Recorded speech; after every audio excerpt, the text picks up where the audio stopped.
He slept in a haunted graveyard and caught this on camera. You ever heard someone say, "I ain't afraid of no ghosts"? Yeah. Well, meet Jake. The guy who took that literally and decided to spend the night in a graveyard. Just him, a sleeping bag, and about 200 dead people beneath him. Sounds fun, right? What happened next is the kind of thing that makes your spine tingle and your bladder reconsider its loyalty. Jake wasn't some horror junkie. He wasn't even a skeptic. He just wanted to prove to his friends that nothing spooky ever really happens in those late-night ghost stories.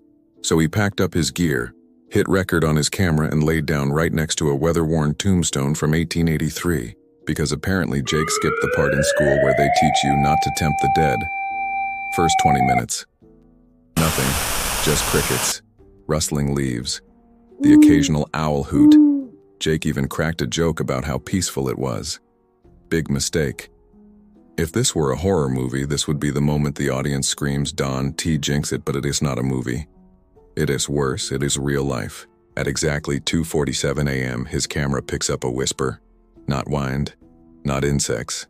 A whisper, clear and chilling. It says one word, Jake. And we are not talking about some fuzzy audio. Maybe if you squint kind of whisper. It's clear. Like someone was standing right next to the microphone whispering his name like they had something urgent to tell him from the afterlife. Now here's where things get weird. The temperature on his thermal camera drops a full 10 degrees in 3 seconds. Lights flicker on the screen, but there were no lights there. And in the background, a shadow. A tall, thin figure that moves from one side of the screen to the other, but there is no sound, no footsteps, no explanation. Jake jumps up, heart pounding, tripping over his sleeping bag and yelling at literally nothing. That footage alone is nightmare fuel. But the real kicker comes when he gets home and checks the audio again. There's more voices, faint murmured, almost like a conversation.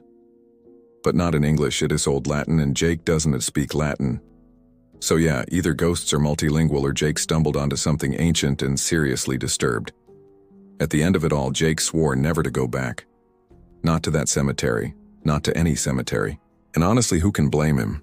Because when your late-night adventure ends with you being possibly haunted by 18th century spirits, it is time to rethink your thrill-seeking lifestyle.